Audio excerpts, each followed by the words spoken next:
এই হচ্ছে দৌলতদিয়া বাজারের বর্তমান অবস্থা। দোকানে পানি ঢুকে গেছে। বড় ভাই, দীর্ঘদিন প্রায় 10 বছর ধরে ভুগতেছেন ভাই এই সমস্যা নিয়ে? বেশি? মানে এখন পর্যন্ত কোনো উন্নয়ন দেখা পান নাই? আগে না। এই যে প্রত্যেকটা দোকানদারি কিন্তু ব্যবসায়ীরা কিন্তু সমস্যায় মানে চরম দুর্ভোগে পড়ে গেছে। ক্রেতারাও কিন্তু এর ভিতরে আসতে চায় না। একজন আসে নাই।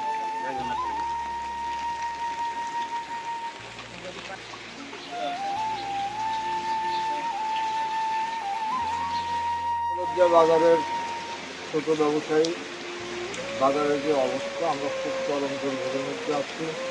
আর দীর্ঘদিন যাবতীয় বাজারে কোনো উন্নয়নমূলক কাজ হচ্ছে না এবং এখানে কোনো ভালো ড্রেনেজ ব্যবস্থা নাই। বৃষ্টি হলেই আজকের বৃষ্টিতে হাঁটু পানির উপরে পানি জমে গেছে, এই পানির নিষ্কাশনের কোনো ব্যবস্থা নেই, যার জন্য আমরা ব্যবসায়ীরা অত্যন্ত ভোগান্তির মধ্যে আছি। এই আছে বাজারের অবস্থা। অলরেডি আলালবাড়ি দোকানে পানি ঢুকে গেছে, বেশ কয়েকটা দোকানে পানি ঢুকে গেছে। তো ড্রেন থাকলে এই পানিটা থাকে না, ঠিক আছে? ভালো ড্রেন নাই, এই যে পানি জলবদ্ধতা হয়ে গেছে, আটকে গেছে, ঠিক আছে? পলিথিন আটকে গেছে, পানি বাইরে হতেছে না। এরা খুব তাড়াতাড়ি, দ্রুত তাড়াতাড়ি যেন এই ব্যবস্থাটা করে, ঠিক আছে? দেখুন কি অবস্থা।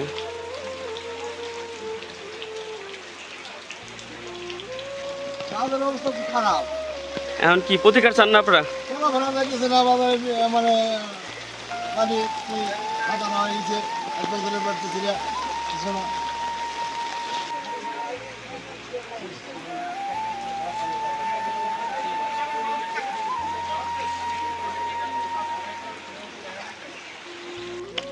বাবা, এই বৃষ্টির ভিতরে বাজার ঘাটে চলাফেরা তো কষ্ট। এরকম পানি জমে থাকলে তো আর কিছু চলা যায় না।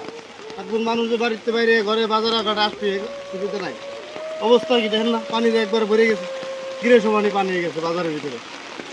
বাজারে যাতে পানি ই হয় আমরা সেটা চাই, পানি না থাকে। দীর্ঘ 10 বছর ধরে এই বাজারের কোনো উন্নয়নমূলক কাজ হয় নাই। বৃষ্টি নামলেই পুরা বাজারে পানি জমে থাকে। বেশি বৃষ্টি হলে বাজারে যাওয়া অসম্ভব হয়ে যায়। আসসালামু আলাইকুম, আমি ইমরান হোসেন ইমন। আমি দৌলতদিয়া বাজারের একজন ব্যবসায়ী। অনেক দিন যাবৎ দেখছি আমরা এই ধরনের সমস্যার সম্মুখীন হচ্ছি। অল্প বৃষ্টিতেই আমাদের এই জায়গা হাঁটু পর্যন্ত পানি সৃষ্টি হয়।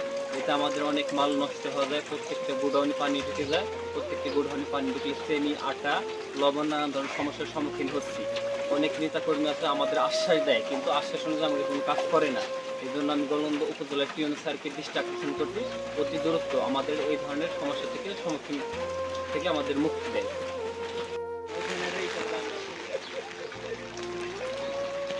কাকা, বাজার করতে আইছেন নাকি এই বৃষ্টির মধ্যে?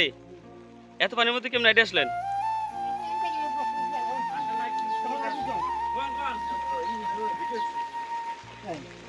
সমস্যা হচ্ছে না?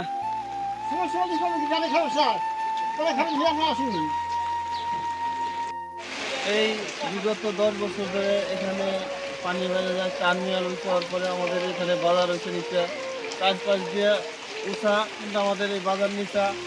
এই টিওনসার দেখে গেছে, এসিলেন্সার দেখে গেছে, এরা কোনো কাজ করতে পারতেছে না। এরা আসে খালি দেখেই যায়, কিন্তু কোনো কাজে এরা আসে না। এই যে আপনারা তলায় গেছেন আজকে বাজারে একেবারে, হ্যাঁ? এখানে পানি উঠছিল, মেলা মাল সামানা, এখানে মালামাল ক্ষতি হয়েছে, আমার অনেক কিছু ক্ষতি হয়েছে, পানিতে ভিজে গেছে।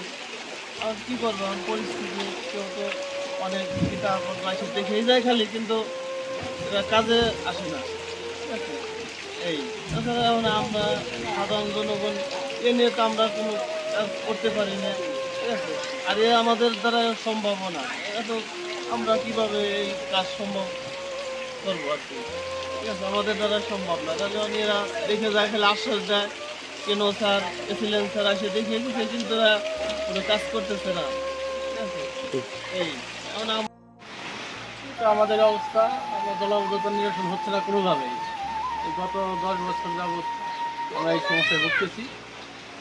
আপনাদের ড্রেনের কাজ হয়েছে কিন্তু সঠিক কাজ হয় নাই, যার কারণে জলাবদ্ধতা এখনো নিরসন হয়নি। ঠিক আছে, আপনাদের আমরা জলাবদ্ধতা থেকে নিরসন চাই। আচ্ছা, দোকান করবো দৌলতদিয়া বাজারে। আজকে দোকানদার করতে পারছেন? না, দোকানদার করতে পারিনি আজকে। এর মধ্যে দোকান মালবো কোন জায়গায়? পানির মধ্যে দোকান কোন জায়গায় মালবো?